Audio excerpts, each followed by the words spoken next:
Okay, so before I was rudely interrupted, you guys are gonna see that in that video. Alright, being to this Mother's Day, I gotta give my mom a hall pass on that. But, I was talking about how people kill their girlfriends and boyfriends, and I don't know any girls that have killed boyfriends. I only know boys that have killed girlfriends.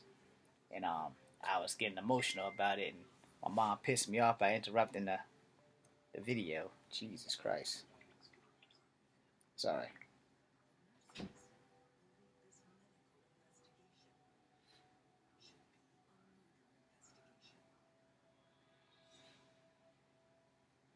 Again. Sorry. So, when you get these emotional issues, when you get emotionally damaged, it doesn't just affect you, it affects everyone around you.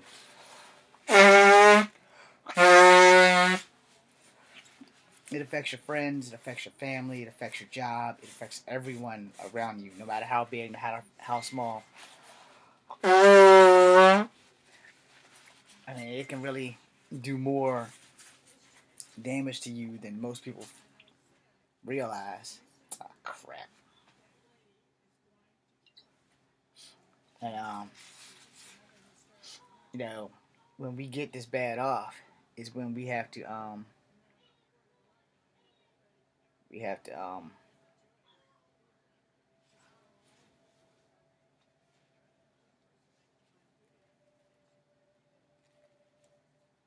okay, well, I can't approve you, Lynn, so you're gonna have to go with someone else.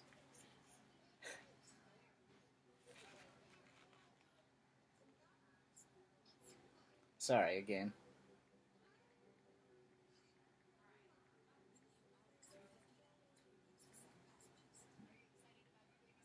I can't type worth shit.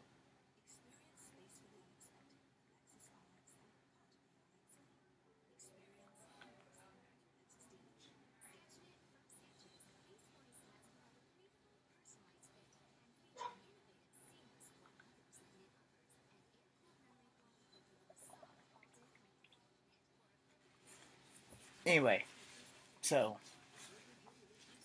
um, the whole thing was that with the people I know, and I never saw this stuff coming. I mean, not in a million years did I think that the people that I'm talking about would be fractured this bad. But apparently they are, and it it's it's pretty damn bad, that when you love someone and you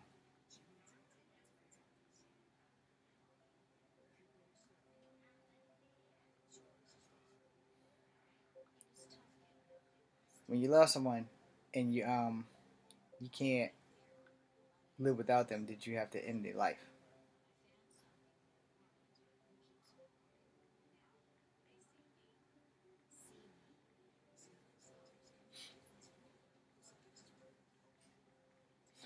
And for them to have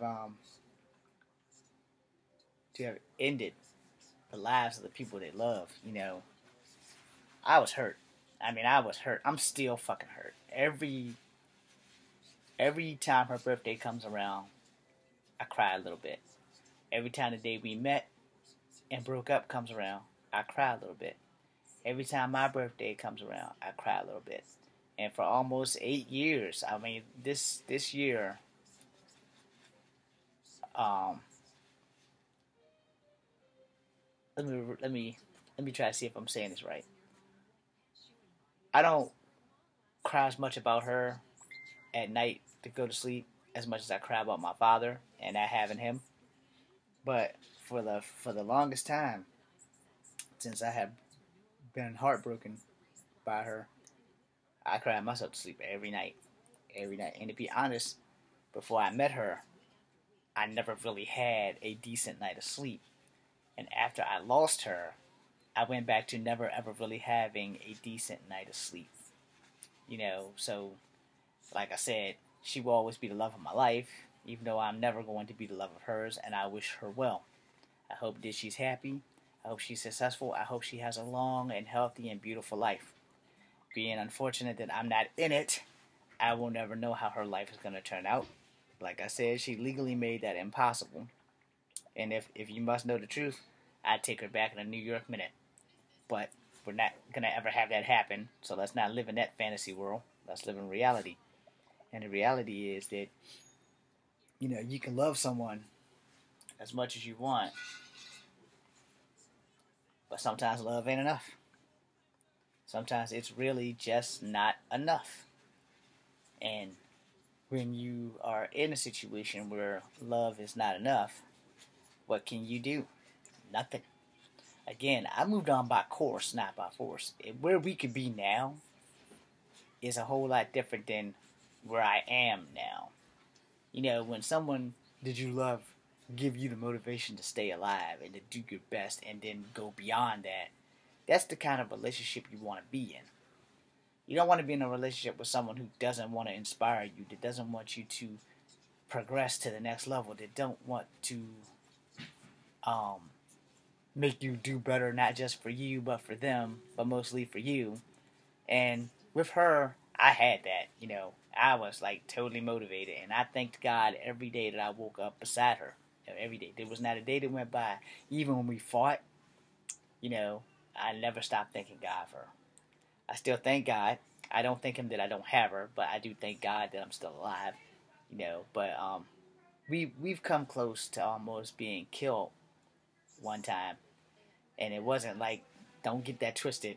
See, I'm very spiritual, and I always follow my gut, because I'm usually never wrong. 9 times out of 10, I'm always closer to right than wrong. So one day, her and I was gonna go to Skyline Drive. For those who don't live in Virginia, Skyline Drive is that spot between Waynesboro and some other counties. It's a national park. And you drive through and explore, and there are actors who live there or that work there as slaves and give you the history and all that other shit. Now, that's not the acting I want to do. I've done that acting. That's like probably the only break I've had. It wasn't filmed, so it's not like it's a big fucking deal. I played Peter Fawcett for the Historical Society of Charlottesville, Virginia. They never asked me back, but I got great reviews. I never understood how the hell that works. How do you get great reviews, but they never contact you back to see if you want to do it again? Anyway, that being said, so on the day we were supposed to go to Skyland Drive,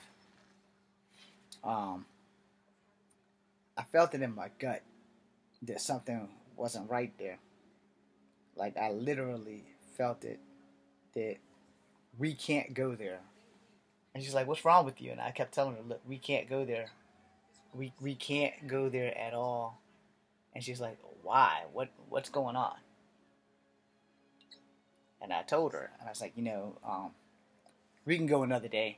We can make arrangements. We were both off that day, reluctantly. And I said, we can go any other day but today.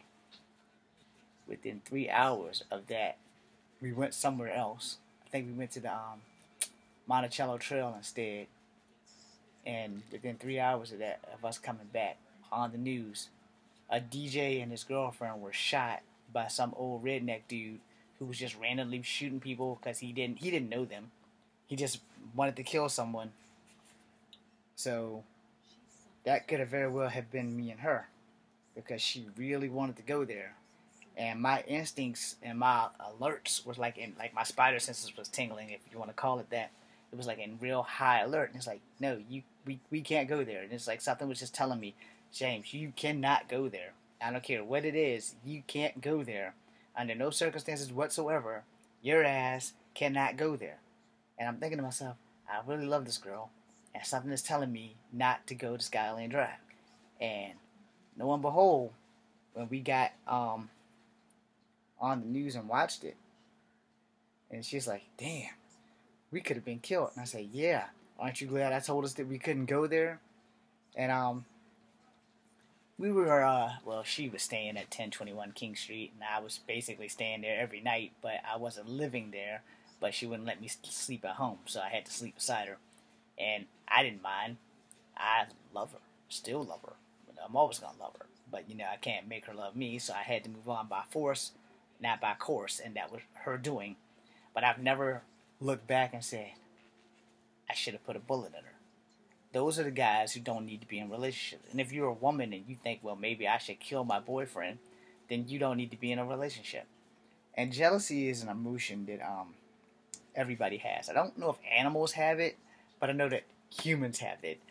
Men, women, children, everybody suffers from jealousy on some level or another.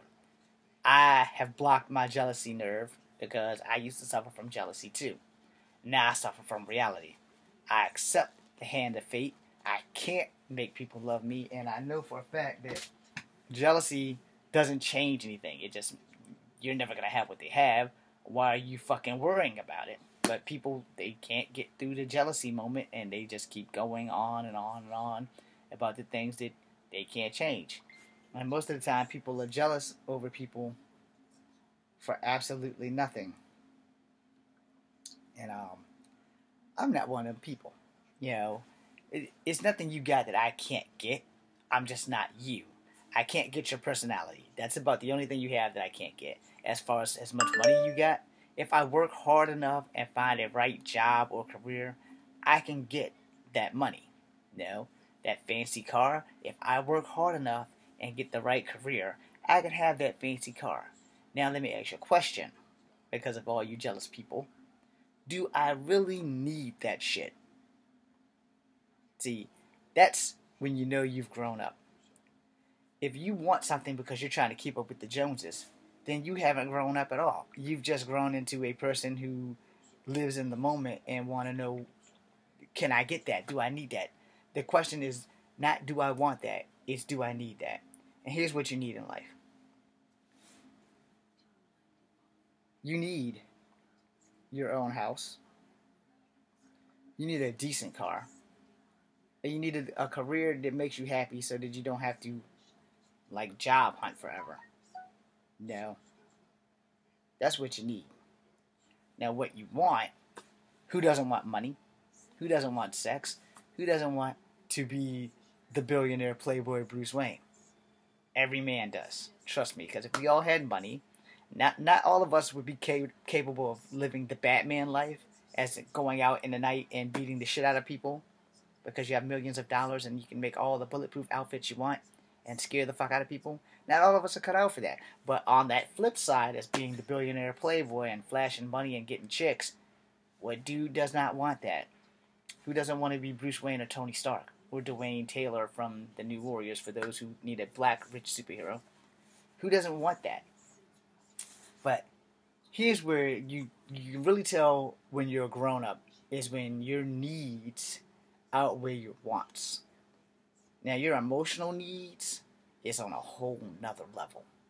And it takes a lot to be able to control your emotional needs versus your physical needs and wants. And a lot of people don't know the difference. You may love this person. You may need this person. But at the same time, you can't make that person want you. You can't make that person love you. And so you have to deal with that.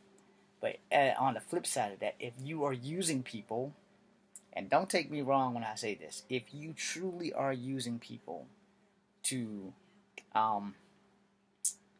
accelerate yourself, or you're using them, you're like fucking with their emotions, you're playing with them, you're toying them along, you're doing the cat on the string thing, where you dangle a little bit and the cat keeps reaching for it and then you snatch it away. If you're doing that to another human being, don't get mad when I say this, because, you know, like I said, the people I know weren't doing that, but they were killed by people who didn't have enough self-control of themselves to realize, you know, I need to let this bird free. If you're dangling people on the street, if you're using people and making them fall in love with you and then treating them like dog shit and then running away and breaking their hearts and shit, you're bound to get the same treatment. So if you're a user, or if you're a jealous person and you like to play emotional fuck you games, you know, I'll be reading about you. And I don't want that, but, you know, I will be reading about you because that's how this shit happens. I gotta make a third video, because this is like 15 minutes too long than what I had initially planned.